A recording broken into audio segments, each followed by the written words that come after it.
Welcome back mga ka-TV. Ang video na tatalakayin natin ngayon ay ang chapter 41 hanggang 50 ng Omniscient Reader's Viewpoint, at kung bago ka lang sa channel ko ay huwag mahiyang mag-like, subscribe o follow at i-click ang notification bell para ma-notify ka sa susunod na video. Paalala, ang video na tatalakayin natin ngayon ay maaaring mag-iba mula sa ilalabas na anime.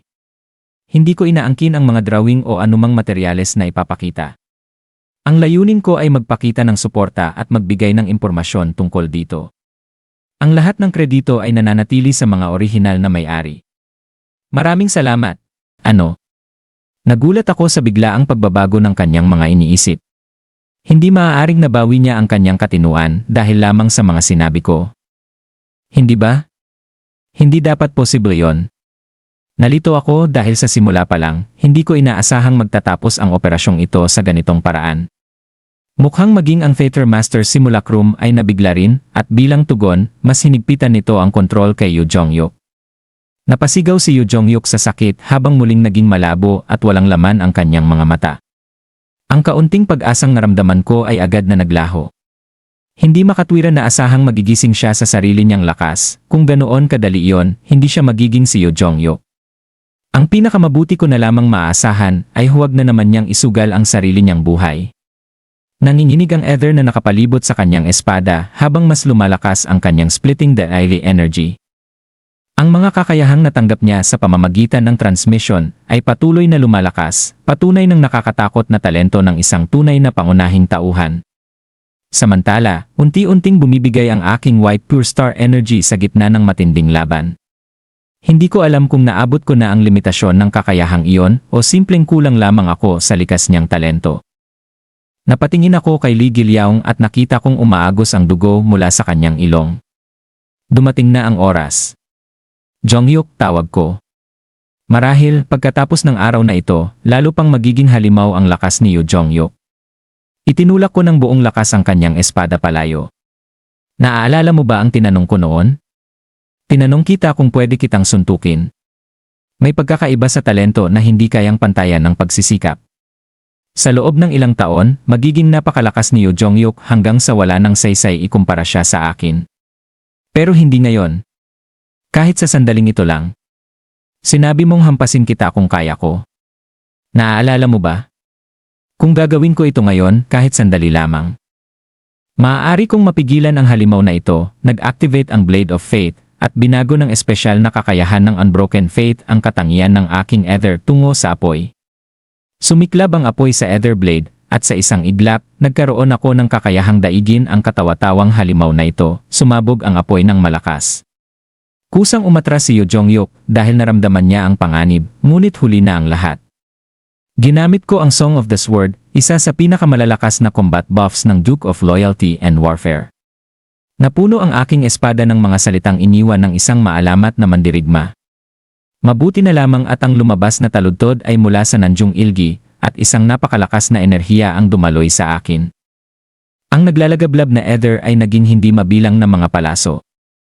Mga palasong bumubuhos na parang ulan habang pinoprotektahan ang general laban sa mga putok mula sa lahat ng direksyon. Ang mga palaso ay bumagsak na parang unos at walang tigil na binomba si Yu Jongyuk. Isang pag-ataking hindi ko kayang gamitin ng matagal dahil kulang ang aking mahika, ngunit sapat na ito. Lumitaw ang maraming pulang sugat sa buong katawan niya. Sa mundong ito kung saan ang mga barya ang batayan ng lahat ng halaga, at ang mga constellation ang nagpapasya sa kapalaran ng mundo, kailangan ko pa rin si Yu Jongyuk, kaya poprotektahan ko siya ngayon. Nilamon siya ng apoy at pansamantalang napahinto ang kanyang pagkilos sa kabila ng kanyang resistensya sa apoy. Napatingin ako sa Theater Master na nakaupo sa gilid ng hardin. Halatang naging alerto ito. Ito na ang tanging pagkakataon ko.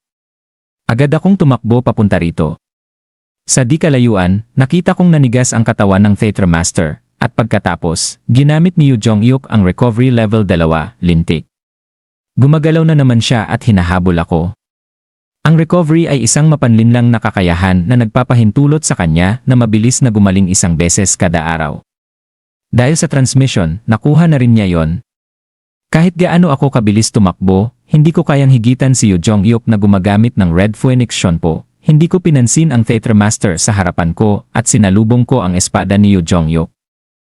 Ang natitira ko na lang na pag-asa ay ang huling baraha ko, Gilyaong. Kasabay ng sigaw ko, isang napakalakas na pagsabog ang umalingaw-ngaw. Nabiyak ang kisam ng Essay Garden. Ang itim na dome sa itaas ay nagsimulang mabasag. Napatingala si Yu Jongyuk na kontrolado pa rin ng Theater Master sa matinding gulat. Halos imposibleng mabasag ang protektadong lugar ng isang hidden senaryo. Ngunit may ilang pambihirang nilalang na kayang gawin yon. Sa malayo, nakita kong umiiyak si Li Gilyaong habang pinupunasan ang dugo sa kanyang ilong. Para makalaban sa isang halimaw, kailangan mong tumawag ng isa pang halimaw. Isang nakabibinging sigaw ang yumanig sa paligid. Isang napakalaking insekto ang bumasag sa dam, sinira ito na parang manipis na salamin. Napasigaw ang Theater Master sa takot habang bumaba mula sa himpapawid ang isang dambuhalang praying mantis. Lumitaw ang 6th grade insect king, Titanoptera, nakakapangilabot ang presensya nito. Ito ang parehong halimaw na lumaban noon sa Poisonous Rhino. Dahil sa diverse communication ni Li Gilyaong, dumating ito rito, mahinang tumawa si Gilyaong, Hi! Titano! Sumugod ang Insect King sa Theater Master, ngunit sinalubong ito ni Yu Jongyuk. Ginamit niya ang strong self-defense level 4 at sinalo ang napakalakas na atake. Nabiyak ang rooftop sa ilalim niya, ngunit nanatili siyang nakatayo, at nag-counterattack pa siya, napasinghal ang Titanoptera sa sakit. Nakakagulat, nakikipagsabayan si Yu Jongyuk sa isang 6th grade species, isa talaga siyang halimaw, marahil, nang makita yon, nabawi ng Theater Master ang kumpiyansa nito. Inisip nitong mananalo pa rin ito dahil kayang lumaban ni Yu Jongyuk, nagkamali ito, dapat ako ang binabantayan nito. Muli akong sumugod papunta rito. Kaunti na lamang ang natitirang oras. Hindi ko hahayaang masayang ang sakripisyo ni Li Gilyaong, nag-activate muli ang Blade of Fate. Sa wakas, napansin ako ng Theater Master at ginamit nito ang Simulacra, isang delirium skill na mas mataas pa kaysa sa Welcome Prison. Nabaluktot ang espasyo sa paligid at lumitaw ang iba't ibang ilusyon. Ang mga ground rat, growl, poisonous rhino, maging ang Tyrannosaurus Rex, lahat ng halimaw na nakasalubong ko noon ay sumugod sa akin, mumangat-ngat ang kanilang mga pangil. Pinunit ako ng kanilang mga kuko, ngunit hindi ako huminto, hindi ako natatakot, peke ang lahat ng ito. Katang-isip lamang sila, mga karakter mula sa isang nobela, nang umabot ang Blade of Fate sa lead nito. Ginamit ng Theater Master ang mental erosion, ito ang parehong cognitive manipulation na ginamit kay Yu Jongyuk. Hindi ako natakot dahil nasa akin ang fourth wall, ngunit may hindi inaasahang nangyari, biglang natakot ang Theater Master, sa loob ng aking isipan, nagliparan ang hindi mabilang na pahina ng ways of survival. Nag-activate ang fourth wall, nanlaki ang mga mata ng Theater Master habang nakatingin sa mga hiblang nakapaligid sa akin, hindi. Sabihin mo. Ikaw. Iyon ang huli nitong salita, nang tumawid ang Blade of Fate sa lig nito, sumiklab ang nakakasilaw na liwanag mula sa katawan nito, parang multong hinatulan dahil lumabag sa isang banal na batas, at tuluyan itong naglaho. Walang natira kahit bakas, napatingin ako sa aking mga kamay. Ano ang nangyari? Lumabas ang mga mensahe sa harapan ko. Napatay ko ang Theater Master's Simulacrum sa unang pagkakataon. Nakakuha ako ng libu-libong coins. Nalinis ko ang hidden scenario, paglingon. Nakita kong bumagsak si Yu Jongyuk matapos makawala sa kontrol ng Theater Master. Sa kabutihang palad, buhay pa siya, ganoon din si Li Gilyaong, Dokja. Agad ko siyang sinalo nang mawalan siya ng malay sa aking mga bisig. Naglaho ang barrier ng Theater Dungshon. Sa itaas namin, nawala ng interes ang Titanoptera at lumipad palayo. Sa wakas, nakahinga ako ng maluwag, tapos na. Lumapit sina Junghyun at Li Jihye, pagod ngunit buhay. Papalapit na ang katapusan ng ikatlong pangunahing senaryo. Unti-unting sumikat ang araw sa ibabaw ng Seoul, tinatanglawan ang wasak na lungsod, wala na ang makamandag na hamog. Ang mga gusali ay gumuho, ang mga halimaw ay patay, at sa malayo, may mga taong patuloy na naglalaban. Tahimik na sinabi ni Junghyun, talaga ngang matatapos na ang lahat. Ngunit mali siya, hindi pa ito ang wakas. Sa kalangitan, bumubuhos ang mga meteor, maganda silang tingnan mula sa malayo. Ngunit sila ang simula ng panibagong impyerno, mahinang nagtanong si Li Gilyaong, Dokja. Hindi ka ba hihiling? Napatingin ako sa kanya, nakahiling na ako. Ano yon? Muli kong minasdan sina Yu Jongyuk, Junghyun, at ang wasak na Seoul, pagkatapos ay sinabi ko, ang hiling ko ay makita ang epilog ng nobela. Tahimik akong tumingala sa langit, may maliliit ng bitak sa kalangitan sa ibabaw ng Seoul. Kapag tuluyang sumikat ang araw, magbubukas ang mga dokaibi ng panibagong impyerno. Natapos na rin sa wakas ang emergency defense scenario. Main scenario #3, emergency defense has ended. Nakakuha ka ng 1,000 coins bilang kompensasyon, kasi simula pa lamang matapos ang ikatlong pangunahing senaryo nang agad na lumitaw ang susunod. Ang ikaapat na senaryo, na dapat ay magsisimula lamang pagkatapos sumikat ang araw, ay nagsimula wala pang 10 minuto matapos ang ikatlong senaryo. Magsisimula na ang ikaapat na pangunahing senaryo, lintik. Gaano ba katagal ang lumipas mula nang matapos ang ikatlong senaryo? Agad akong lumapit kay Lee Ji-hye, ikaw na ang bahala kay Yoo Jong-hyuk. Nag-alangan siya. Pwede ba yon? Hindi ka rin naman makakababa ngayon. Magiging problema siya kapag nagising. Tumango si Lee Ji-hye habang nakatingin sa walang malay na si Yoo Jong-hyuk. Sabihin mo sa akin kapag nagising siya. Gusto ko pa siyang hampasin sa likod ng isang beses. Iniwan ko sila at bumaba kasama si Jung Hee-won. Karga ko si Lee Gil-yaung, na tuluyan nang nakatulog matapos ang meteor shower, nawala na ang Dongcheon at muli itong naging ordinaryong teatro. Ang reward room sa ikalimang palapag ay napuno na lamang ng mga karaniwang props sa entablado. Pakiramdam ko ay parang panaginip lamang ang lahat ng nangyari kahapon. Pagkatapos ay narinig ko ang boses ni Bi-hyung, alam mo ba ang sasabihin ko? Hi. Muntik na akong matumba. Kakaibang nakagaan ng pakiramdam ang pakikinig sa pagrereklamo niya. Makapangyarihan ang mga constellation pero hindi sila omniscient. Lahat ng tunog at imahe mula sa mga senaryo ay ipinapadala sa pamamagitan ng mga channel, ibig sabihin, maaaring ma-filter ang impormasyon, na-filter ba ng maayos? Medyo nadala ako at naparami ang nasabi, syempre. May problema ba sa channel ko? Ang ganoong klase ng impormasyon ay otomatikong binablock. Kung tama ako, ang mga salitang sinabi ko kay Yoo Jong-hyuk ay narinig ng mga constellation ng ganito. Talaga bang iniisip mo yon? Nakalimutan mo na ba ang determinasyon mo noong attempt? Bakit ka nag-isa? Noong ikaw ay naparang tangasa. Noong umiyak ka para sa iyong. Noong ang mahal mo ay nagbigay ng sa isang pagtulong sa mga tao at pakikipaglaban laban sa lintik na. Noong sa wakas ay kasaharap ng hindi ko alam kung gaano kalakas ang pag-filter, pero sigurado akong hindi iyon mahina, walang narinig ang mga constellation. Huwag kang mag-alala. Ang problema, kahit ako ay halos walang narinig, hindi mo rin narinig, kakaiba yon. Kahit ang dokaibi ay hindi nalaman. Ano bang pinag-uusapan nyo? Impormasyong hindi alam kahit ng dokaibi, marahil ay nagsimula ng gumana ang limitasyon ng probability. Ang napakalaking puwersang kumokontrol sa buong star stream. Naalala ko ang konseptong iyon mula sa Ways of Survival, ngunit hindi iyon gaanong nakatulong. Isa yon sa mga dahilan kung bakit naging magulo ang nobela, masyadong maraming setting na hindi na ipaliwanag. Ano ang reaksyon ng mga constellation, naguguluhan sila. Hanggang ngayon, pinag-uusapan pa rin nila ang sinabi mo, natural lang iyon. Para sa kanila, biglang naging tahimik na pelikula ang lahat. Kung matalino sila, magsisimula silang magduda sa akin. Kung na-filter ang mga salita ko, ibig sabihin ay alam ko ang impormasyong hindi pa dapat mabunyad. May ilang constellation na nagmamasid sa iyo upang tuklasin ang iyong mga lihim. Ang constellation na secretive plotter ay nasasabik sa iyong pag-iral. 2,000 coins ang na-sponsor. Akala ko nakalimutan na yon ni Bi-hyung. Napakaraming indirect messages kaya hindi ko na ipadala lahat. Naiintindihan mo, sa susunod, ipadala mo. Mga mensaheng tungkol lang sa coins ang gusto ko. Ako ba ang manager mo? Nawala si Bi-hyung pagkatapos noon. Pakiramdam ko, mas lalo siyang nagiging cute habang tumatagal. Pagkatapos ay may isa pang dapat asikasuhin. Dokja, nahihirapan ka ba? Ako na ang magkarga kay Gil-yaung. Makakatulong iyon. Ibinigay ko si Lee Gil-yaung kay Jung Hee-won. Mukhang seryoso ang ekspresyon niya, Hee-won. Anong iniisip mo? Wala naman, pero... Huminga siya ng malalim. Sige na nga. Hindi ko kayang itago.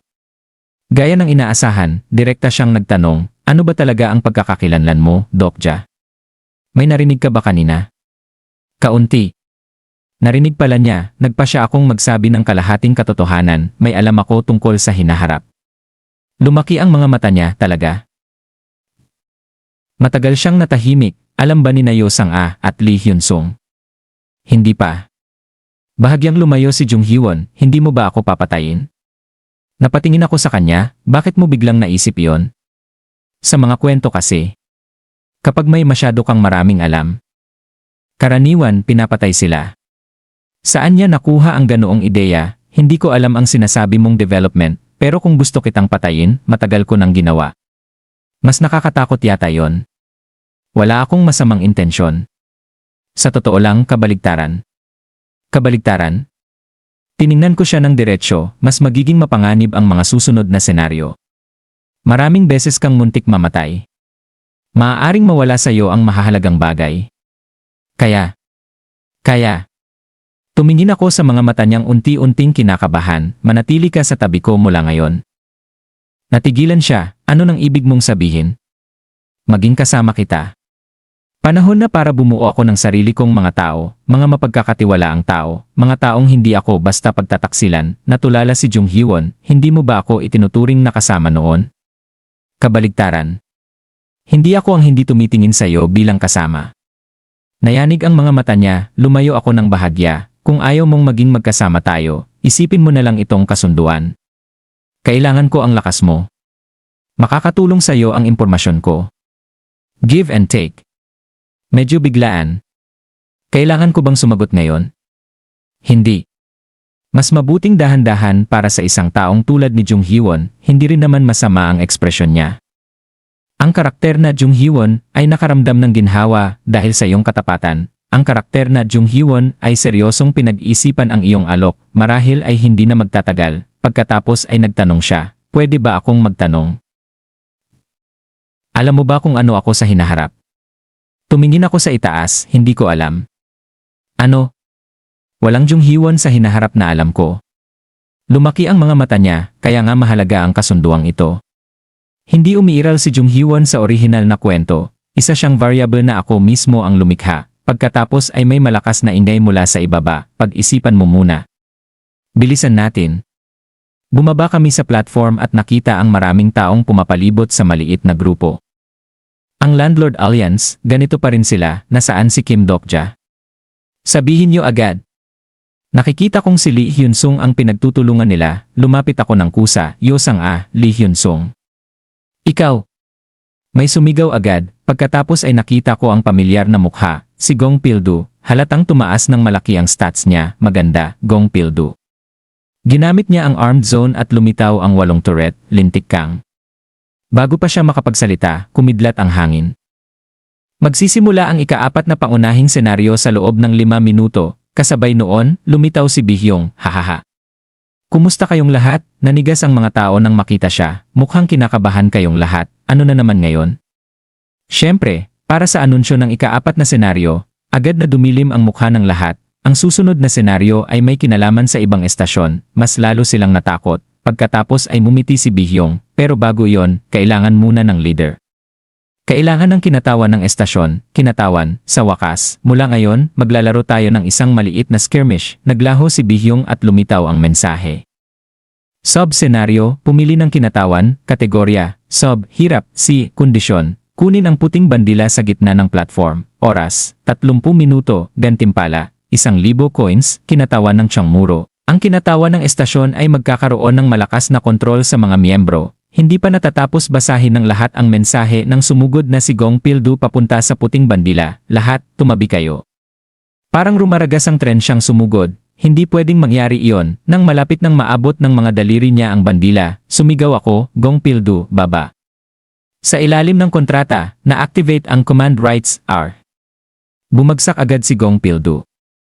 Tinapakan ko ang likod niya at hinablot ang puting bandila. Nakuha mo ang puting bandila. Ikaw ang naging kinatawan ng Changmuro, kwalipikado ka ng tahakin ang daan ng hari. At diyan nagtatapos ang kabanta 42 ng Omniscient Reader's Viewpoint. Sa sandaling nahawakan ko ang watawat, nakaramdam ako ng malakas na enerhiyang umakyat sa buong katawan ko. Orihinal na para ito kay Yoo Jong-hyuk ng ikatlong pag-ikot, pero sa puntong iyon, wala na itong pakialam. Sapat na ang lakas niya.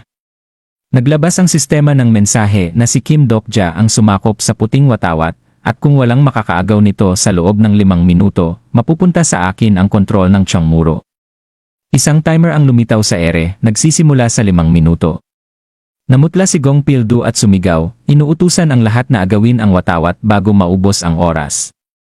Nagising ang mga miyembro ng alyansa mula sa pagkabigla at agad akong sinugod, sabay kaming nagkatinginan ni Lee Hyun-sung at tinawag ang isa't isa. Walang pag-aalinlangan kong inihagi sa kanya ang Hercules shield at sinabi kong itapon na ang dati niyang gamit. Nalito siya sa umpisa, ngunit mabilis niyang naunawaan at lumitaw ang malaking ngiti sa kanyang mukha. Ginamit niya ang eksklusibong kasanayang wide area defense, at isang malinaw na harang ang nabuo sa paligid ng aming grupo, nakasentro sa kalasad. Ito ang pangalawang kakayahan ng isang A-grade item. Bumangga rito ang mga umaatake at pilit itong sinira gamit ang kanilang A-grade at F-grade na mga sandata, ngunit walang epekto ang mga ito. Sa desperasyon, lumingon ang mga miyembro ng alyansa kay Gong Pildu. Malaki na ang pag-unlad ng kanyang armed zone, at pinaliit niya ito upang mapabilis ang cooldown. Ngunit bago pa siya makakilos, ginamit ko ang aking command rights. Inutusan ko siyang manatiling nakadapa hanggang payagan ko siyang tumayo. Muling bumagsak ang kanyang ulo sa sahig dahil sa puwersa ng kontrata. Nagpanik ang mga kasamahan niya at sinubukang buhatin siya, ngunit masyado siyang mabigat. Pagkatapos, inutusan ko siyang patayin ang mga turret at manahimik sa loob ng 30 minuto. Sa ilang salita lamang, ang dating makapangyarihang landlord ay naging walang silbi, dahilan upang matulala ang lahat, kasama sina Lee Hyun-sung. Yo Sang-a at Jung Hee-won, ngumiti ako at kinausap ang mga tao sa paligid. May natitira pang 29 na katao, 20 mula sa Landlord Alliance at 9 pa kasama ang aking grupo. Binigyan ko sila ng 2 pagpipilian, umalis sa Changmuro papunta sa ibang estasyon o manatili at mapasailalim sa aking pamumuno. Binalaan ko silang magdesisyon bago magsimula ang susunod na senaryo kung ayaw nilang mapahamak. Nag-aalangan silang tumingin sa akin, kay Gong Pildu, at sa lagusang papunta sa ibang estasyon. Nilinaw kong hindi ko pipigilan ang gustong umalis, ngunit ang mananatili ay susunod sa aking mga patakaran. Nangako akong matatapos na ang mapang-aping sistema ng Landlord Alliance at hindi ko hahayaang muling yurakan ang mahihina. May ilang agad na pumili sa aking panig, iniisip na mas ligtas iyon matapos silang maghirap sa ilalim ng alyansa. May iba namang nagsabing magiging bagong pinuno lang ako. Hindi ko itinanggi iyon, ngunit sinabi kong hindi ako mangongolekta ng buwis o survival money. Nangako akong magbibigay ng proteksyon laban sa mga panlabas na banta, ngunit hindi makikialam sa bawat personal na alitan. Binigyan ko sila ng 1 minutong magpasya, ngunit mabilis na silang pumili. Ang ilang dating miyembro ng alyansa ay yumuko at nagpasalamat sa pagtanggap ko sa kanila kahit sa kanilang mga nagawa. Nagbigay ng mensahe ang sistema na may mga nagsimulang magtiwala sa akin, hindi lahat ay nanatili. 5 miyembro ng alyansa ang nagpasyang umalis sa Changmuro at sinubukan pang isama si Gong Pildu. Pinahinto ko sila at sinabi kong akin na siya ngayon. Matapos ang ilang galit na salita at bigong paghikayat sa iba na sumama, umalis sila papuntang Myeongdong upang maging bagong mga landlord sa ibang lugar. Sa kasamaang palad, ang paggala sa ika-4 na senaryo ay gagawin lamang silang biktima, lumipas ang 5 minuto at natapos ang sub-senaryo. Nakakuha ako ng 1,000 coins at ipinakita ng puting watawat ang tunay nitong kapangyarihan. 24 na katao na ang nasa grupo ko. Bagamat hindi pa sapat ang aking reputasyon upang makuha ang titulong hari, nagkaroon ako ng kontrol sa Changmuro Group at ng karapatang parusahan ang mga hindi susunod. Pinili kong huwag parusahan ang mga umalis. Epektibo ang takot sa pagkontrol ng tao, ngunit hindi iyon ang uri ng pamumunong gusto ko. Tiningnan ko ang lahat at nagpasalamat. Si Lee Hyun-sung ay tumingin sa akin ng may paghanga, habang sina Yo Sang-a at Jung Hee-won ay tahimik na tumango. Ang iba naman ay may halong pag-ingat at pagtanggap sa kanilang mga mukha. Magulo pa silang grupo, ngunit hindi iyon masamang simula. Makalipas ang ilang sandali, lumitaw si Bihyong at masayang inanunsyo na dahil may napili ng kinatawan, magsisimula na ang ika-4 na pangunahing senaryo. Ang bagong senaryo, pakikibaka para sa watawat, ay nangangailangan na ipagtanggol ng bawat estasyon ang kanilang watawat habang sinusubukang sakupin ang sa iba. Tanging ang mga kinatawan lamang ang maaaring magdala ng watawat, at ang pagkawala nito ay nangangahulugang pagkawala ng buong grupo. Upang mabuhay, kailangan naming sakupin ang Changsin Station sa loob ng 12 araw o lahat kami ay mamamatay. Matapos basahin ang mga kondisyon, ipinaliwanag ni Jung Hee-won na kailangan naming bantayan ang aming watawat habang inilalagay ito sa ibang estasyon. Sumang-ayon si Lee Hyun-sung at idinagdag na ang target namin ay ang Changsin Station sa Line 6, Agad na nagsimulang magplano ang grupo, may magbabantay sa Chongmuro, may magsisiyasat ng ruta, at hahatiin ang mga tungkulin. Nakakagaan sa pakiramdam na makita silang nagtutulungan. Ngunit habang umaasa sina Lee Hyun-sung at Yo Sang-a na matatapos ang senaryo nang walang mamamatay, alam kong mali iyon. Walang senaryo na walang casualty. At mas maraming mamamatay sa isang ito kaysa sa mga nauna. Pagkatapos, inanunsyo ng sistema na wala na ang safety barriers ng Chongmuro at maaari ng malayang bumiyahe sa ibang estasyon. Habang abala ang iba sa pagpaplano, nilapitan ko si Gong Pil-du. Natapos na ang utos kong manahimik siya, ngunit nahirapan pa rin siyang magsalita. Sinabi kong tapos na ang panahon ng mga landlord at kailangan niyang bitawan ang pagkahumaling sa teritoryo kung gusto niyang mabuhay. Pagkatapos, inalok ko siya ng tungkulin, protektahan ang Chongmuro. Napakahalaga ng kanyang kakayahan, at hanggat siya ang nagbabantay, mahirap itong sakupin. Nag-aalinlangan si Gong Pil-du at tinanong kung bakit siya susunod sa akin. Nangako akong hindi ko siya pipilitin gamit ang utos sa pagkakataong iyon, may gantimpala kung makikipagtulungan siya. Sa huli, binanggit ko ang kanyang pamilya. Nanlaki ang kanyang mga mata nang mapagtanto niyang may alam ako tungkol sa isang bagay na napaka-personal para sa kanya. Bago pa siya makasagot, isang malakas na ingay ang umalingaw-ngaw mula sa lagusan, isang nakakabinging busina ang tumunog. Tinamaan ng mga ilaw ang riles ng Line 4. Umalingaw-ngaw ang tunog ng makina ng motorsiklo at amoy ng usok ng tambutso ang pumuno sa estasyon. May paparating sa Chongmuro at diyan nagtatapos ang kabanata 43 ng Omniscient Reader's Viewpoint. Hindi pa gaanong matagal mula nang magsimula ang senaryo, ngunit may pagsalakay na agad. Sinubukan kong alalahanin ang orihinal na kwento. Ngunit wala akong maalalang ganitong kaagang pag-atake. Nangangahulugan yon na may mga bagong baryabol na lumitaw. Sa dilim, biglang namatay ang mga headlight at umalingaw-ngaw ang mga boses sa lagusan. May nagsabi na sa wakas ay nakarating na sila sa Chongmuro, habang may isa namang nagreklamo kung gaano katagal bago nila nalampasan ang senaryo. Pinagsabihan sila ng isa pa na tumahimik at pinaalalahanang magkakaiba ang mga senaryo sa bawat estasyon. Pinanood ko silang lumapit habang may mga hawak na armas. Sa labanan, mahalagang mauna sa paggalaw, kaya humakbang ako pasulong kasama sina Lee Hyun-sung at Jung Hee-won, habang si Yo Sang-a ay nanatili sa likuran. Natutulog pa rin si Lee Gil-yaong. Makalipas ang ilang sandali, lumitaw ang 4 na estranghero mula sa dilim. Itinaas ko ang aking sandata at inutusang huminto sila. Napahinto sila nang makita ang talim na nakatutok sa kanila. May mga puting motorsiklo sa tabi nila at narinig ko ang paghugot ng mga armas, ngunit may isang lalaking nagsalita bago tuluyang tumaas ang tensyon.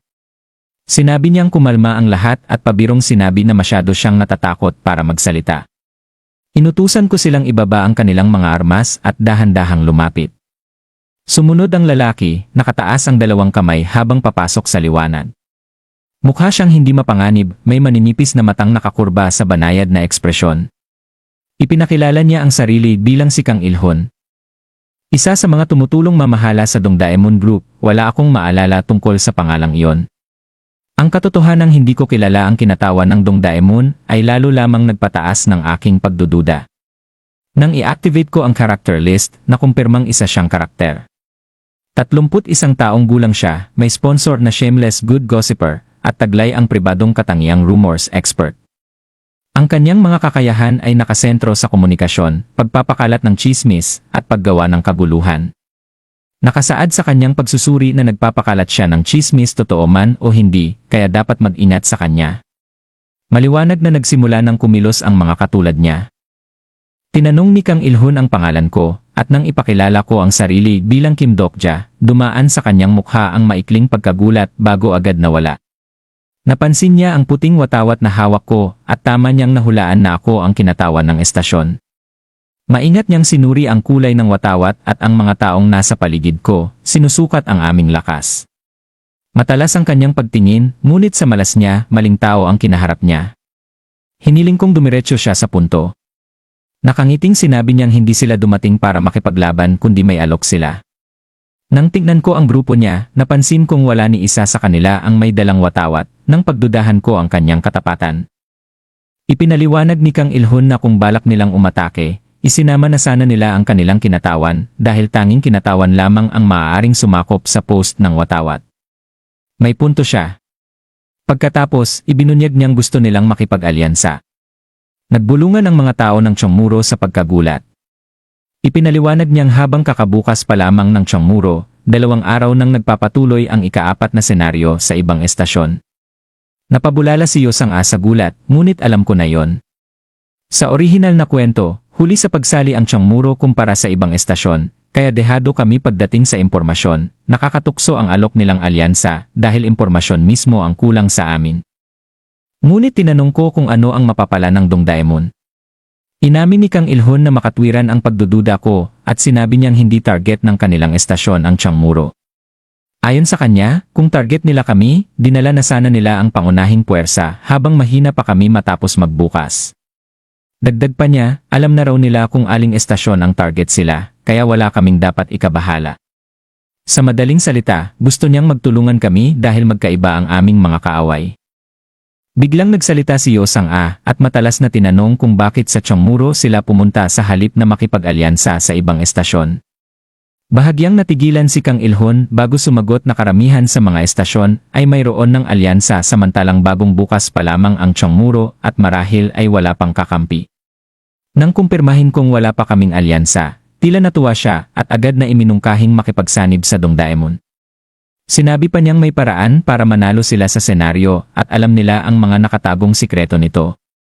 Nakangiti siyang nangakong ibabahagi ang impormasyong iyon kung sasang-ayon kami. Pagkatapos, nakipag-usap ako kina Yosang-a, Lee Hyun-sung at Jung Hee-won tungkol sa alok.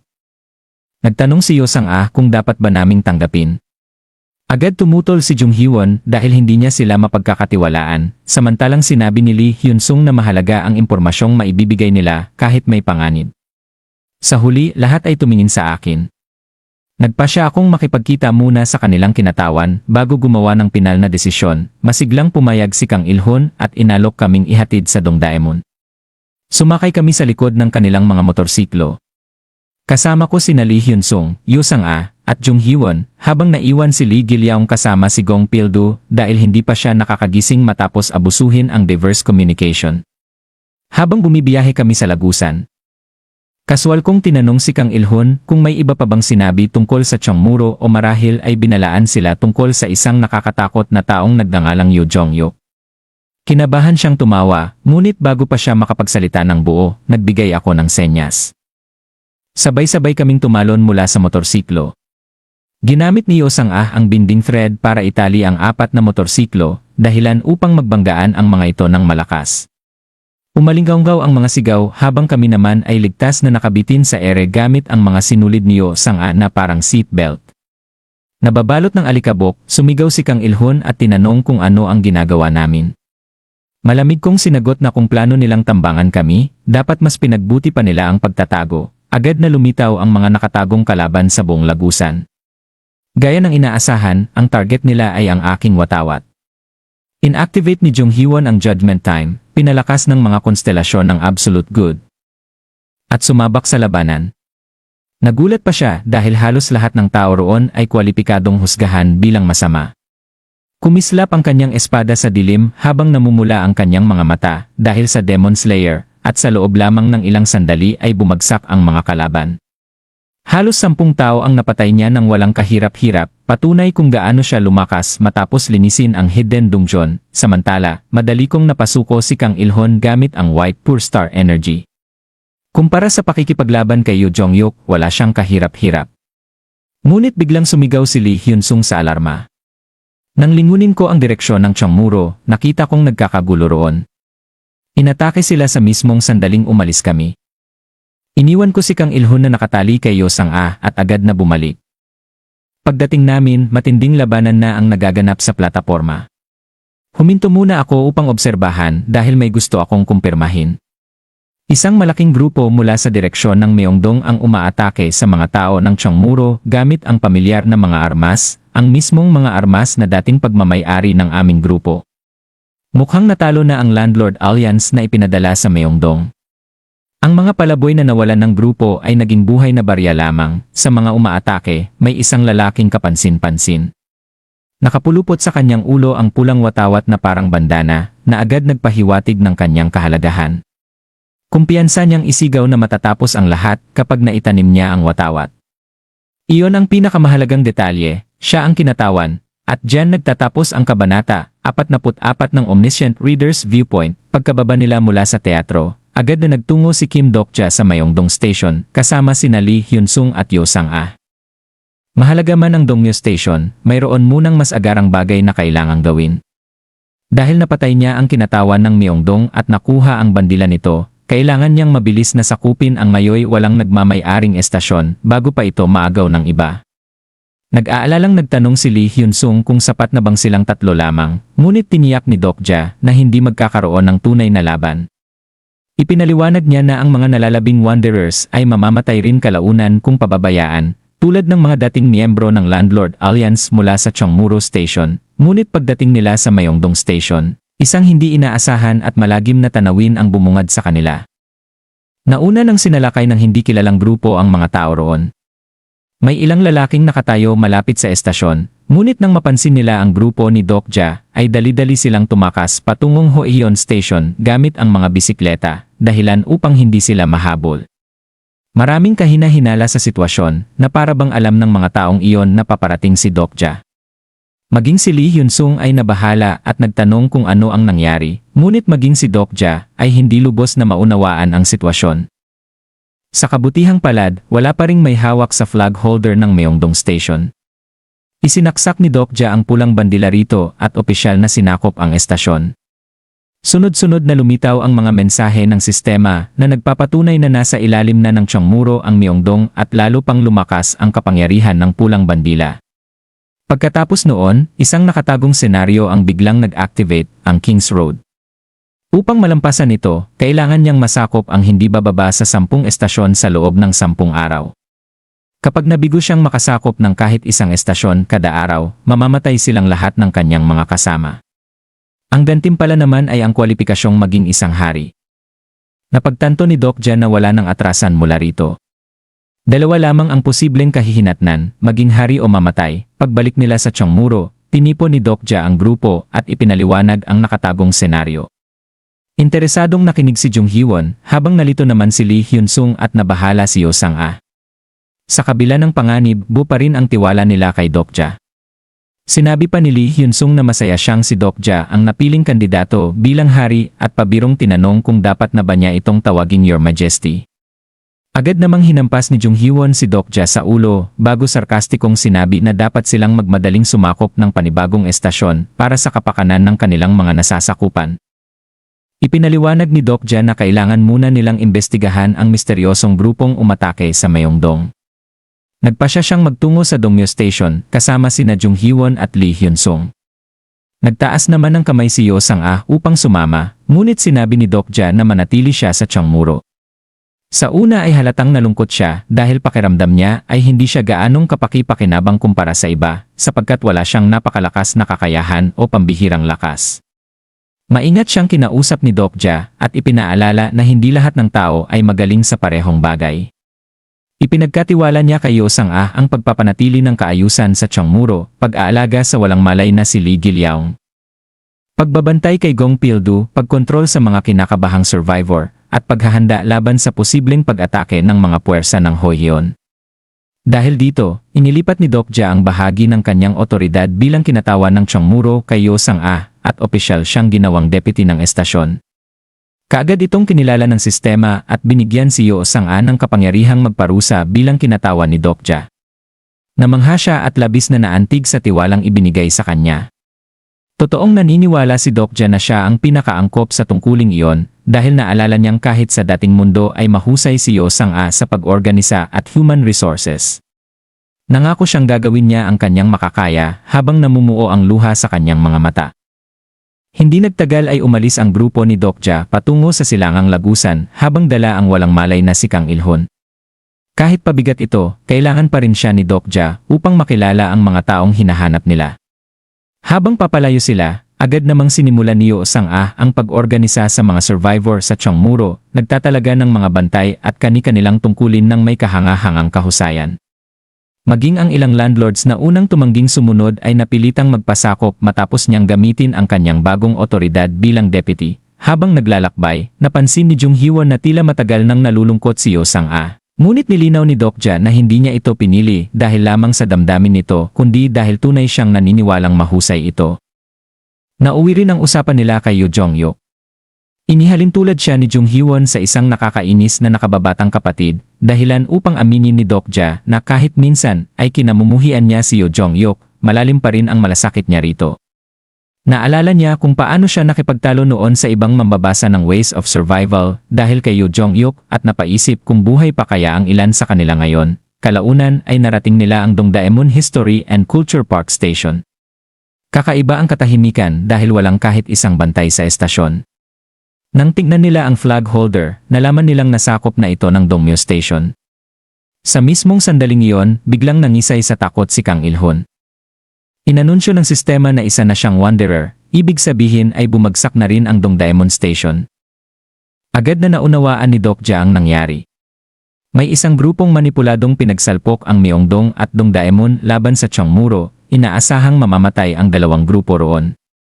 Habang abala ang kanilang pangunahing puwersa, sinakop naman ng mga mastermind ang dalawang estasyon. Isa itong maingat na planadong dobleng bitad.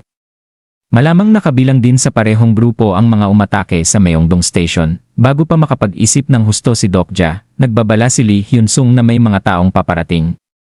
Hindi nagtagal ay lumitaw mula sa lagusan ang isang armadong grupo.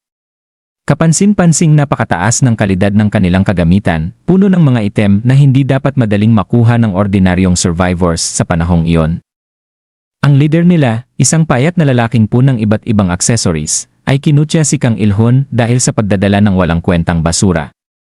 Nanginginig sa takot si Kang Il-hun bago tuluyang mawalan ng malay, ginamit ni Dokja ang character list upang kilalanin ang lalaki, ngunit sa unang pagkakataon ay nabigo ang sistema. Lumabas ang mensahe na hindi nakarehistro ang taong iyon sa character list. Pagkatapos ay tinanong ng lalaki kung sino sila habang sabay-sabay na inilabas ng kanyang mga kasama ang kanilang mga sandata. Kalmadong ipinakilala ni Dokja ang kanilang grupo bilang mga survivor mula sa Cheongmuro.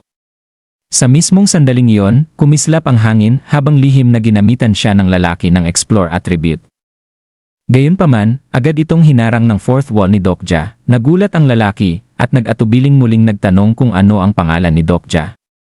Pagkatapos sumulyap kina Jung Hee-won at Lee Hyun-sung, malamig na umiti si Dokja at sumagot sa pinakamabigat niyang tinig, "Ako si Yoo Jong-hyuk." At diyan nagtatapos ang kabanata 46 ng Omniscient Reader's Viewpoint. Hindi ito isang ilusyon. Nang marinig ng lalaki ang pangalan ko, agad na lumaki ang kanyang mga mata sa gulat. Maingat niya akong pinagmasdan at tila hindi makapaniwala. Napaisip tuloy ako kung paano nga ba inilarawan si Yoo Jong-hyuk sa Ways of Survival. Wala namang detalyadong paglalarawan sa kanyang mukha maliban sa katotohanang gwapo siya. At tungkol naman sa mukha ko ngayon, marahil isa ito sa mga kaginhawahang ibinibigay ng isang kathang-isip na mundo. Nang tanungin ko siya kung ano ang problema, agad niya itong itinanggi at naging mas magalang ang kanyang tono. Hindi ko alam kung ano ang tumatakbo sa isip niya, ngunit malinaw na nalilito siya. Sa sandaling iyon, lalo akong nakatiyak na nabasa ng lalaking nasa harapan ko ang Ways of Survival. Wala siya sa character list ko, ngunit nagulat siya nang marinig ang pangalan ni Yoo Jong-hyuk. Hindi nagtagal, napunta ang tingin niya kay Lee Hyun-sung na nasa tabi ko. Mukhang ginagamit niya ang isang kasanayan upang suriin ang mga katangian nito. Hinayaan ko muna siyang magmasid bago ako nagsalita. "Napakawalang galang mo. Mas mabuting maging maingat ka kung saan mo ibinabaling ang mga mata mo." Napaatras siya sa gulat. Agad niyang napagtanto na nahuli ko siyang gumagamit ng detect attributes. Malamang ay naisip din niya na kaya kong makita ang kanyang ginagawa. Hindi ko alam kung hanggang saan niya nabasa ang nobela, ngunit isa sa mga kilalang katangian ni Yoo Jong-hyuk ay ang double S rank skill na Sage's Ace, na nagbibigay ng kakayahang makita ang lahat at pinoprotektahan siya laban sa mga kasanayang pang-espiya. Dahil doon, malamang na naniwala siyang mayroon din akong ganoong kakayahan. Akala mo ba hindi ko malalaman na sinilip mo ako gamit ang isang B-grade na kasanayan? Agad na namutla ang kanyang mukha. Napunta naman ang kanyang tingin sa pulang watawat na nakasabit sa likod ko, na parabang naghahanap siya ng higit pang ebidensya. Mukhang hindi rin ganoon kalalim ang kanyang kaalaman tungkol kay Yoo Jong-hyuk. Biglang may isang miyembro ng grupo niya na hindi nakakaunawa sa sitwasyon at itinutok ang sibat nito sa akin. Bago pa makakilos sina Jung Hee-won at Lee Hyun-sung, isang malakas na tunog ang umalingaw-ngaw, "Piyok!" pumutok ang ulo ng lalaki at sumabog ang dugo nito na parang isang pulang fountain. Napasigaw ang lahat sa paligid. Sa gitna ng bumabagsak na dugo, nakita ko ang isang seryosong lalaki na dahan-dahang lumalapit. Humingi siya ng paumanhin at nagpakilala bilang si Lee Sung-kook, ang deputy ng Dongmyo Station. Nang marinig ko yon, mas lalo kong ginampanan ang papel ni Yoo Jong-hyuk, Dongmyo Station. Naiintindihan ko. Kung ganoon, umalis kayo rito. Natigilan siya, ano po? Simula ngayon, istasyong akin na ito. Kaya umalis kayo. Napatanga siya sa sinabi ko. Sinubukan niyang magpaliwanag na hindi maaaring ilipat ang pagmamay-ari ng isang istasyong may nagmamay-ari na, ngunit agad ko siyang pinutol, deputy ka lang. Ha? Kung may otoridad ka bilang deputy, maaari mong ilipat ang istasyon anumang oras. Hindi mo ba alam yon? Nanigas ang kanyang mukha nang maunawaan niya ang ibig kong sabihin. Pagkatapos ay binigyan ko siya ng ultimatum.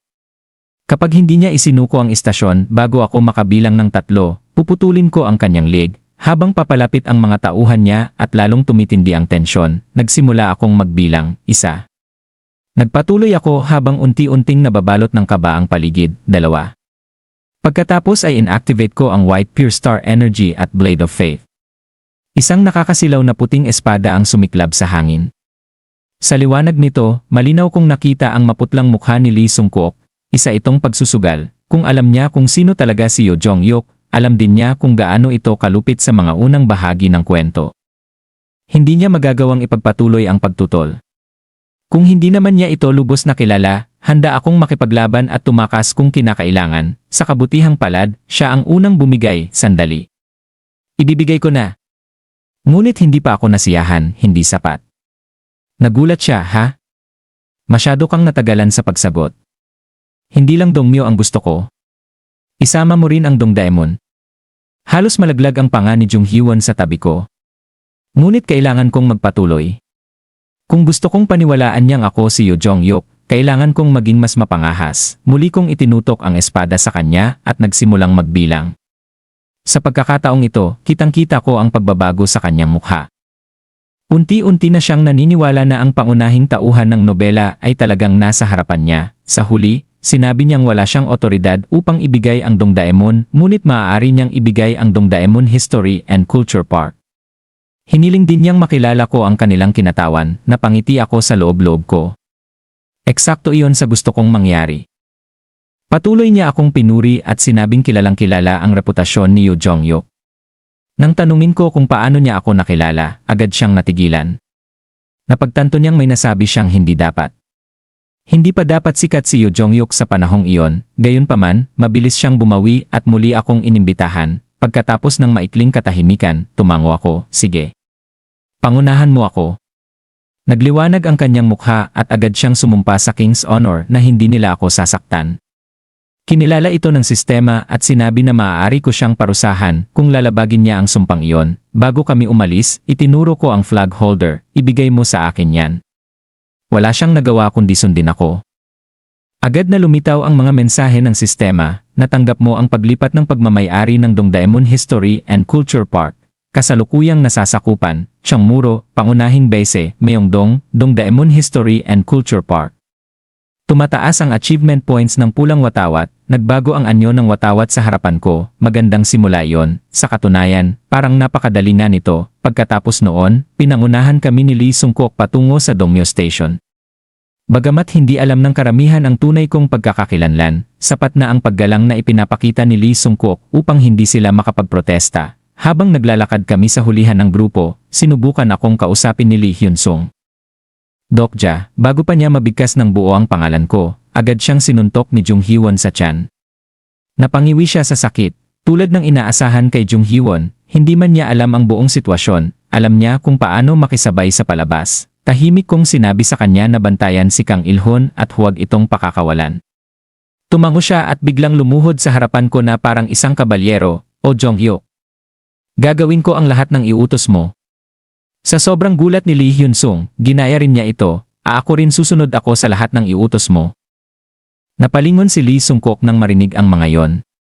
Nakakahiyaman, naging epektibo naman ang resulta. Kung mababasa ko ang isip niya sa sandaling iyon, malamang na isa lamang ang nasa isip niya, siya nga si Yoo Jong-hyuk. Hindi nagtagal ay nakarating kami sa Dongmyo Station. Malaki at organisado ang grupo roon.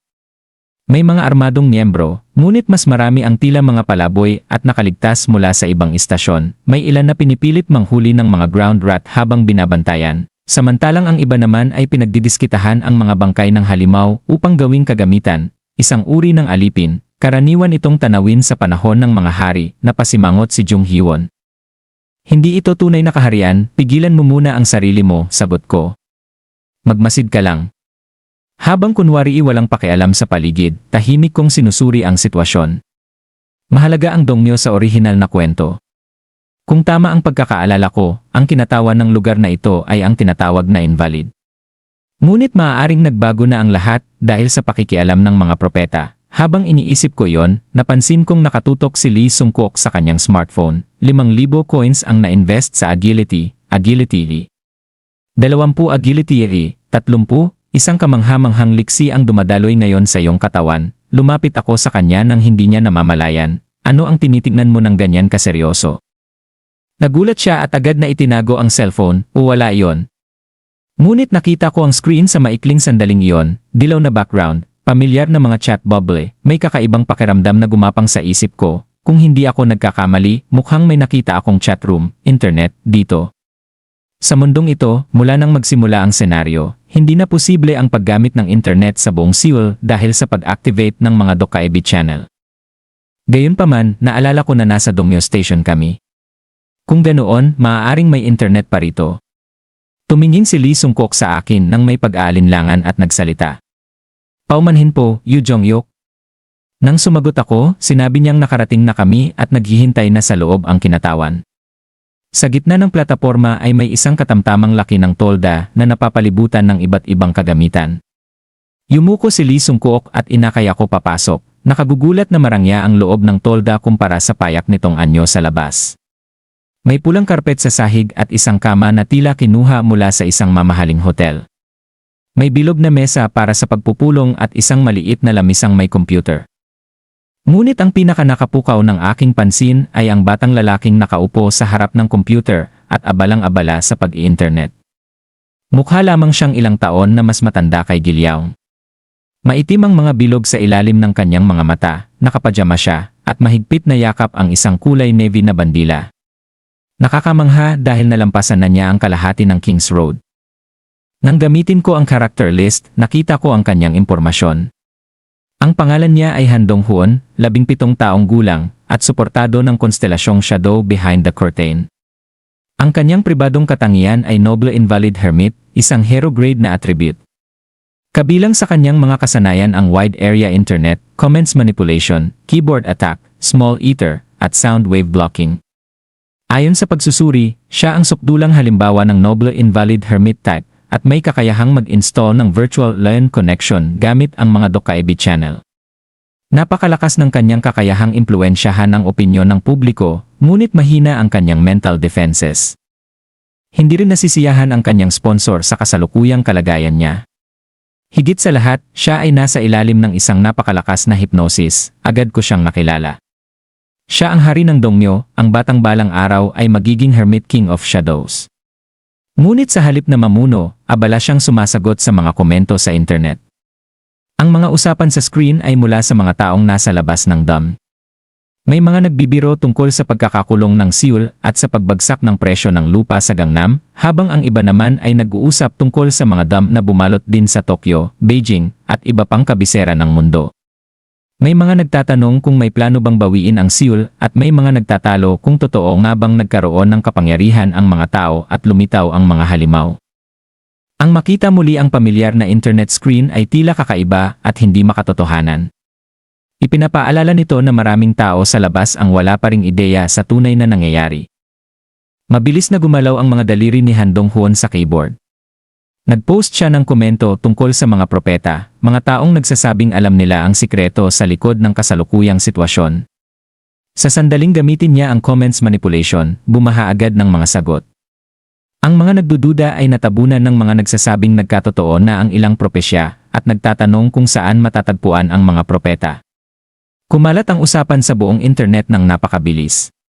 Nakakabilib na ginagamit na nila ang kakayahang ito sa ganoong paraan. Tinawag siya ni Lee Sung-kook at mabagal niyang itinaas ang ulo. May bisita. Batiin mo siya. Itinuon ni Han Dong-hoon ang kanyang hungkag na tingin sa akin at nahihiyang bumati. Malinaw na wala siya sa normal na kalagayan. Sa Ways of Survival, kilala siya bilang 7th King of Seoul, ngunit ngayon ay mukha siyang pagod at halos wasak na. Kahit likas siyang umiiwas sa mga tao, hindi siya kailanman naging ganito kalala. Dahan-dahan siyang lumapit sa bilog na mesa at umupo habang kinakagat ang kanyang mga kuko. Ngumiti si Lee Sung-kook na tila nasisiyahan. Ngayon, Yoo Jong-hyuk, simulan na natin ang pag-uusap kasama ang kinatawan. Tiningnan ko si Han Dong-hoon at natawa. Pag-uusap? Anong pag-uusap? Blanko ang tingin ng bata. Ito ang kinatawan? Sa pangalan lamang siya ang kinatawan ng estasyon. Ngunit sa realidad, may ibang tao ang tunay na may kapangyarihan. Hanggang kailan mo ako lolokohin? Inaasahan mong makikipag-usap ako sa isang papet. Nanginginig ang mga kamay ni Lee Sung-kook. Tumingin siya sa kanyang smartphone bago bumuntong hininga. Yoo Jong-hyuk, hindi po ako karaniwang ganito. Patawarin niyo ako. Direkta kong sinabi ang katotohanan. Ikaw ang tunay na namumuno sa estasyong ito, hindi ba? Inamin niya yon. Ilan lamang sa mga matataas na opisyal ang nakaalam ng sikreto. Isa itong estratehiyang madalas makita sa Ways of Survival, ang paggamit ng isang makapangyarihang tao bilang simbolo habang may ibang tao ang kumokontrol sa likod ng mga eksena. Kakaibang makita itong nangyayari sa totoong buhay. Nang tanungin ko kung bakit niya ako dinala roon, sinabi niyang para maiwasan ang atensyon ng iba. May sound wave blocking skill na nakapaligid sa tolda upang walang makarinig sa aming usapan. Hindi na ito nakakagulat dahil isa yon sa mga kakayahan ni Han Dong-hoon. Pagkatapos ay ibinunyag ni Lee Sung-kook ang tunay na dahilan. Isa akong propeta. Mas tama sigurong sabihin isa ako sa kanila. Sa wakas, lumalabas na ang impormasyong matagal ko nang hinahanap. Ayon kay Lee Sung-kook, matagal nang hinihintay ng mga propeta ang dakilang tagumpay ni Yoo Jong-hyuk. Alam daw nila ang tungkol sa kakaibang kakayahan nitong bumalik sa nakaraan tuwing namamatay, isang himalang walang ibang nagtataglay. Sinabi niyang paulit-ulit nang nakipaglaban si Yoo Jong-hyuk sa mga sakuna at tiniis ang matinding pag-iisa upang iligtas ang sangkatauhan. Dahil dito, mataas ang paggalang ng mga propeta sa kanya. Ngunit sinabi rin niyang dapat nang natutunan ni Yoo Jong-hyuk mula sa kanyang mga nakaraang regresyon na kahit ganoon kalakas ang kanyang kapangyarihan, hindi niya kayang lampasan mag-isa ang mga sakunang darating. Sa pagkakataong ito, magiging iba raw ang lahat dahil narito na ang mga propeta upang tulungan siya. Ipinaliwanag ni Lee Sung-kook na nakatanggap sila ng isang revelasyon 10 taon na ang nakalipas, isang lihim na pahayag na ipinapasa sa lahat ng propeta. Nakatala raw doon ang nakaraan at hinaharap at si Yoo Jong-hyuk ay inilalarawan bilang isang buhay na alamat. Upang patunayan ang kanyang sinasabi, binanggit niya ang mga kasama ni Yoo Jong-hyuk tulad nina Lee Hyun-sung, Kim Nam-woon at Lee Jae. Ngunit ayon sa revelasyon, hindi pa rin sapat ang mga ito. Nang tanungin ko kung nasaan ang revelasyon, sinabi niyang nawala o nasira na ang orihinal. Ang natira lamang ay mga piraso ng alaala na dala ng bawat propeta. Sa pamamagitan ng mga iyon, nais nilang gabayan si Yoo Jong-hyuk sa tamang landas. Ayon sa kanya, kung magpapatuloy si Yoo Jong-hyuk sa dati niyang paraan, muli lamang siyang mamamatay. Ngunit kung sasama siya sa mga propeta, magbabago ang kapalaran. Habang nakikinig ako, napagtanto kong kahit mayroon akong lie detection, hindi nito mahuhuli ang ganitong uri ng kasinungalingan. Hindi ito simpleng panlilinlang kundi isang bagay na tunay nilang pinaniniwalaan. Ang higit na nakakagulat ay ang malikhaing kwentong kanilang nabuo, mga mambabasang nakatanggap ng revelasyon at pumasok sa mundo ng nobela upang tulungan ang pangunahing tauhan. Sa totoo lang, mas kapanapanabik pa yon kaysa sa orihinal na Ways of Survival. Sa huli, pinutol ko ang kanyang mahabang paliwanag. Tigilan mo na ang paikot-ikot na salita. Dumiretso ka sa punto. Kung tunay ngang alam nila ang hinaharap, gusto kong malaman kung ano mismo ang balak nilang gawin. Agad siyang sumagot. Nais nilang bumuo ng alyansa kay Yoo Jong-hyuk. Bagamat tinawag niya itong alyansa, malinaw na ang ibig niyang sabihin ay sumailalim sila sa pamumuno nito. Sa madaling salita, gusto nilang sumakay sa tagumpay ng pangunahing tauhan. Sinabi kong kawili-wili ang kanyang mungkahi, ngunit mali ang pagkakasunod-sunod. Paano ako makikipag-alyansa sa mga taong hindi ko naman kilala? Kung seryoso sila, dapat nilang simulan sa pagpapakilala ng kanilang sarili.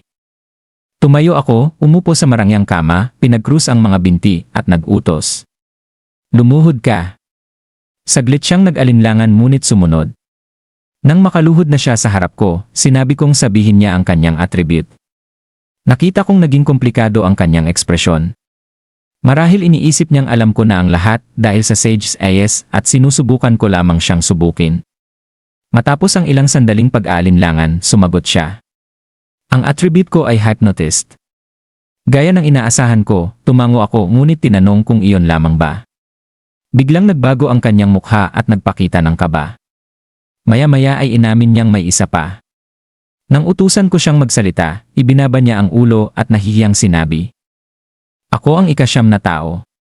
Natigilan ako, ang ika-9, kung ganoon, ilan ba talaga sila? At diyan nagtatapos ang kabanata 48 ng Omniscient Reader's Viewpoint. Ipinaliwanag ni Lee Sung-kook na ang kanyang katangian ay tinatawag na ang ika-negatibo 9 na taong huminto sa pagbabasa. Isang katangiang kahit si Dokja ay ngayon lamang narinig. Ayon kay Sung-kook, ito rin ang unang pagkakataon na nakakita ang mga propeta ng ganitong uri ng katangian. Dahil kahina-hinala ang paliwanag, tinanong ni Dokja kung bakit tinawag siyang taong huminto sa pagbabasa sa halip na tagapaghayag kung tunay nga siyang nakatanggap ng revelasyon. Dahil sa epekto ng lay detection, nauutal na umamin si Sung-kook sa katotohanan. Inamin niyang noong binabasa niya ang aklat ng revelasyon, maaga siyang tumigil sa pagbabasa. Masyadong mahirap, napakalawak, at napakalalim ng nilalaman nito kaya hindi niya ito natapos, dahilan upang siya ang ika-9 na mambabasang sumuko. Nang sabihin ni Yoo Jong-hyuk na tila wala siyang maitutulong dahil sa kakaunting nalalaman niya. Desperado namang iginiit ni Sung-kook na kaya pa rin niyang makatulong. Habang nag-uusap sila, paulit-ulit na kinakalikot ni Sung-kook ang kanyang smartphone.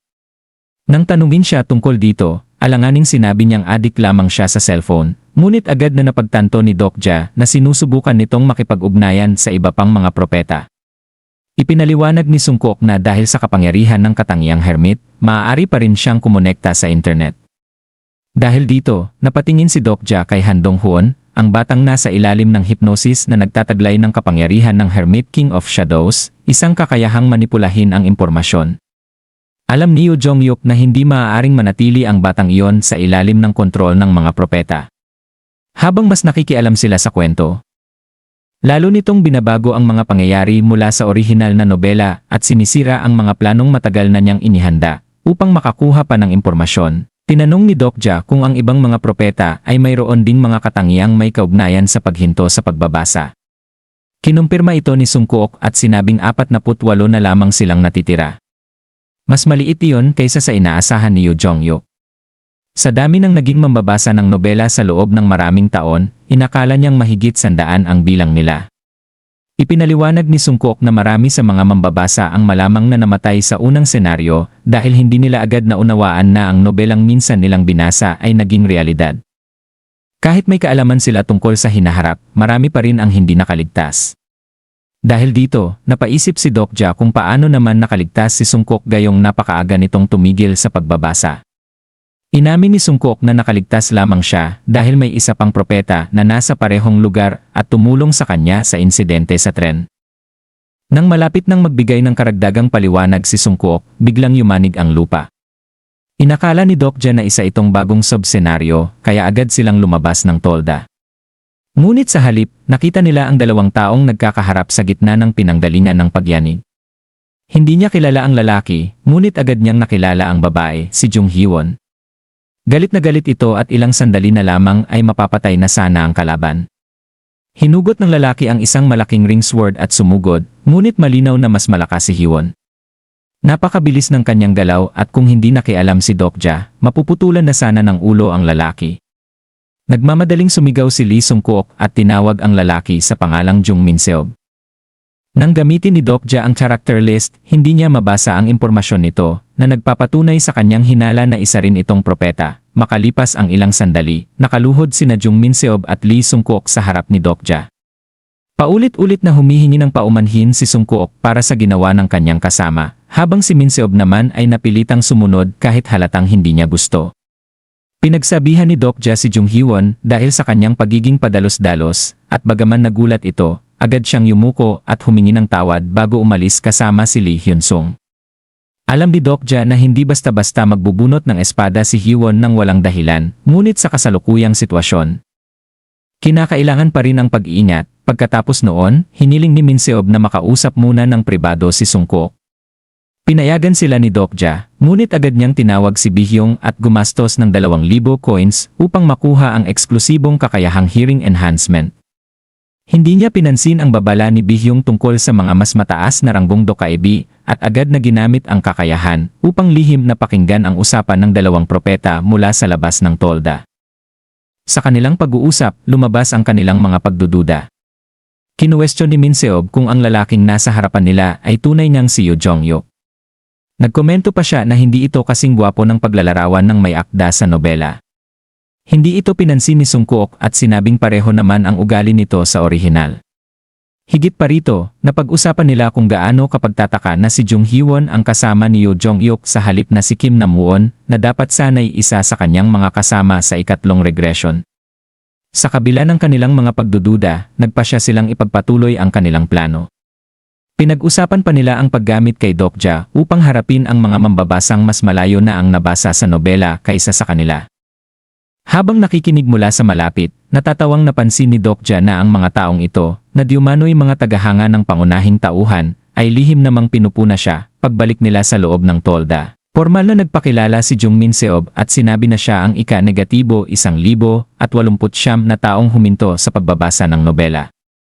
Hindi tulad ni Sungkook, mas malayo ang kanyang narating sa kwento at nagtataglay siya ng ilang mahahalagang kagamitan, kabilang ang fugitive's mask, isang bagay na nagpapahintulot sa gumagamit na baguhin ang kanyang mukha at anyo.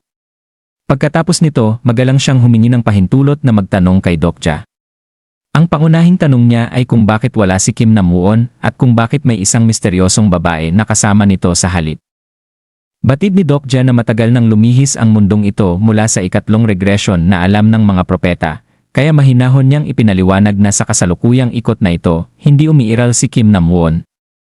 Nabigla ang mga propeta at agad na ipinagpalagay na namatay ito. Agad nilang tinanong kung sino ang pumatay rito. Doon sinamantala ni Dokja ang pagkakataon at ibinigay ang pinakamabigat na sagot. Habang nakatitig sa kanila, malamig niyang sinabi na ang delusional demon na si Kim Nam-won ay namatay sa kamay ng isang propeta na katulad nila. Sa isang iglap, tuluyang natigilan at namutla ang 2 propeta sa kanilang narinig, at diyan nagtatapos ang kabanata 49 ng Omniscient Reader's Viewpoint.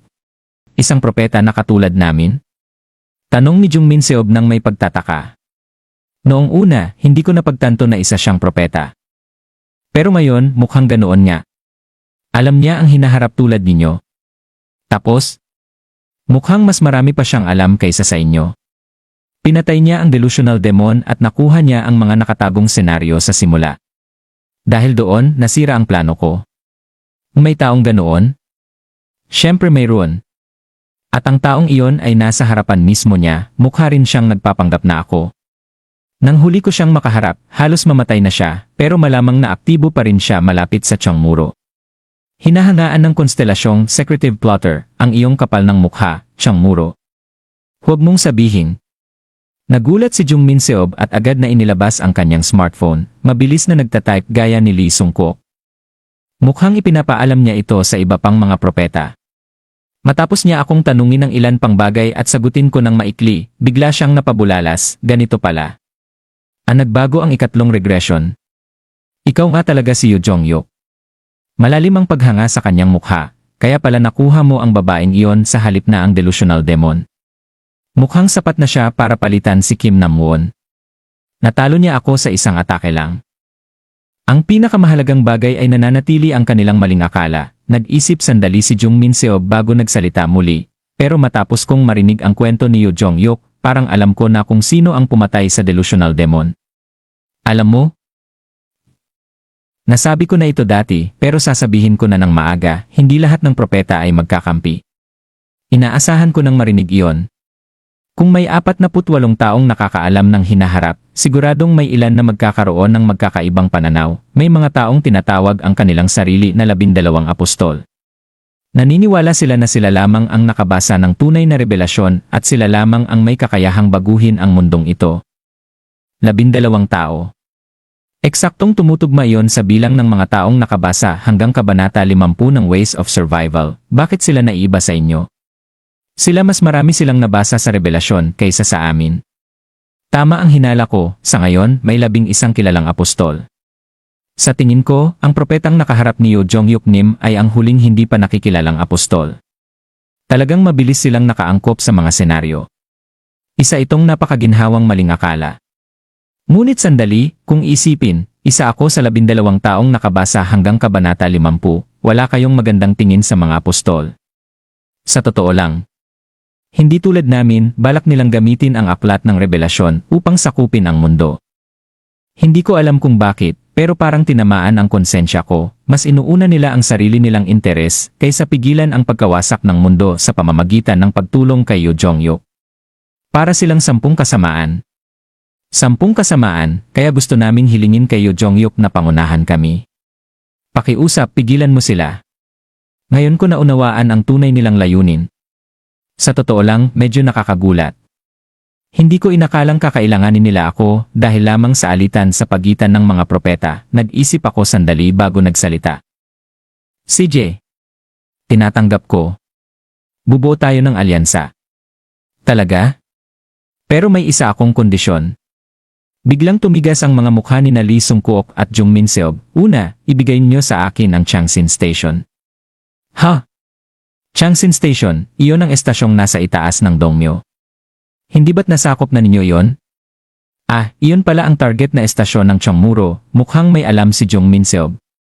Sa katunayan, ito ang pinakamahalagang bahagi ng alyansang ito. Sa struggle for the flag, kailangan kong masakop ang Changsin Station. Kung hindi ko iyon makukuha, hindi ko matatapos ang ika-4 na senaryo kahit marating ko pa ang dulo ng King's Road.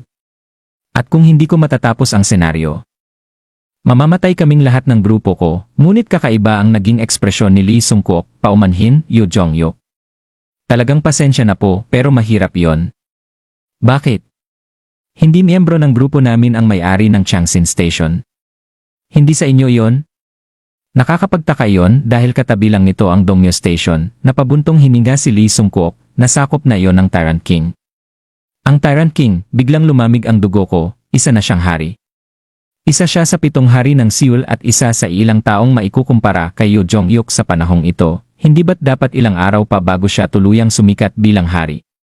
Paano siya nakarating agad dito mula Dobong Station? Napayuko si Lee Sung-kook, sa totoo lang nagkamali ang ilang propeta at biglang lumakas ang kanyang kapangyarihan. Habang kinukuha niya ang ilang propeta, nasakop din niya ang estasyon. Noong panahong iyon, 53 pa ang miyembro ng mga propeta. Biglang bumagsak ng husto ang kredibilidad nila sa isip ko, don't worry, mabilis niyang dagdag. Naghahanda kami ng isang makapangyarihang sandata para pabagsakin ang Tyrant King. Hindi lang siya, pati ang 12 apostol. Tumango si Jung Min-seob, baka hindi alam ni Yoo Jong-hyuk, pero nagsikap kami ng husto upang maunawaan ang mga revelasyon. Hindi, alam ko na sapat iyon, hindi dapat pabayaang kumilos ng mag-isa ang mga taong ito. Kailangan ko silang pigilan bago nila tuluyang sirain ang kwento, mabuti. Sa lalong madaling panahon, makikita mo ang sandatang iyon. Makikita. Bukas, gaganapin ang gabi ng mga propeta, maliban sa 12 apostol. Kaya kung ayos lang sa'yo, puno ng pag-asa ang mga mata ni Jung Min-seob, Yoo Jong-hyuk, nais kong sumama ka sa amin. Matapos ang usapan, nagtipon kami ni Jung Hee-won at Lee Hyun-sung sa matutuluyang ibinigay ni Lee Sung-kook. Tinitigan ko ang watawat ng Chongmuro Station. Sa buong hapon, naging kulay navy ang aking watawat matapos makuha ang Dongdaemun Station at Cheonggu Station. Maaari mo nang gamitin ang benepisyo ng Navy flag. Mula ngayon, maaari mong gamitin ang group chat kasama ang iyong mga miyembro. Hindi na namin kailangang mag-alala na may makikinig sa mga pag-uusap namin, maikli kong ipinaliwanag ang nangyari. Bahagyang naunawaan ni Jung Hee-won, ngunit lubos na nagulat si Lee Hyun-sung, Diyos ko alam nila ang bahagi ng hinaharap. Kaya nagpapanggap si Dokja bilang si Yoo Jong-hyuk. Hay kung ganoon, manatili muna tayo rito at mangalap pa ng impormasyon. Hindi. Ha? Ngayong araw ko sila asikasuhin. Tumingin ako kay Jung Hee-won. Pasensya ka na, Jung Hee-won. Ayos lang. Medyo nasaktan lang ako. Biro lang. Hindi ba't gangster ang role mo ngayon? Kung talagang nagsisisi ka, hayaan mong ako ang humarap sa lalaking iyon kanina. Ngumiti siya, kung ganoon, magiging mainit ang gabing ito. Mainit. Halos mapatalon si Lee Hyun-sung sa biro niya, umiling ako, may kailangan muna akong gawin. Ano yon? Kumikilos na silang lahat ngayon. Kapag naghintay pa tayo, mahihirapan tayo. Habang nagsasalita ako, inilabas ko ang isang maliit na balabal, bigla akong naglaho, Doc Jesse. Magbibigay ako ng signal. Saka kayo kikilos.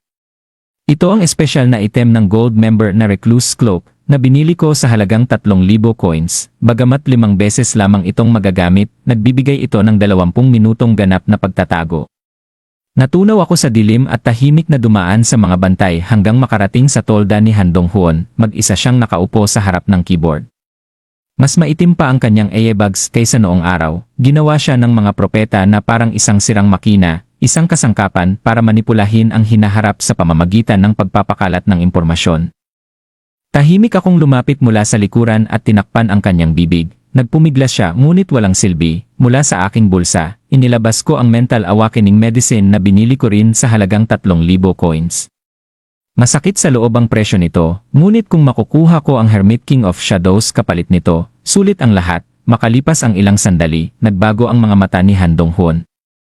Unti-unting nawala ang epekto ng hypnosis at nagsimulang bumalik ang kanyang katinuan. Ang sponsor sa likod ng karakter na Han Dong-hoon ay nagpakita ng sarili. Ang konstelasyong Shadow Behind the Curtain ay nagpasalamat sa iyo, 500 coins ang na-sponsor. Napaatras si Han Dong-hoon habang mahigpit na hawak ang kanyang watawat.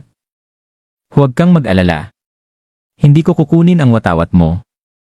Kung gusto kitang saktan, hindi ko alisin ang hypnosis. Tapos, gusto kitang maging kaibigan. Nanginig ang kanyang mga mata, at doon nagsimula ang totoong usapan namin. At iyon na para sa kabanata ngayong araw. Talagang nagiging mas interesante na ang mga pangyayari, at siguradong magiging sobrang intense ang susunod na episode. Kung fan ka ng series na ito o ng iba pang anime tulad ng Solo Leveling, Omniscient Reader's Viewpoint, o The Beginning After the End, naglagay ako ng ilang anime figures at merchandise sa description. Makikita mo roon ang mga character figures, collectibles, at anime-themed items kung gusto mong suportahan ang channel o bumuo ng sarili mong anime setup. Maraming salamat sa panonood at magkita-kita tayo sa susunod.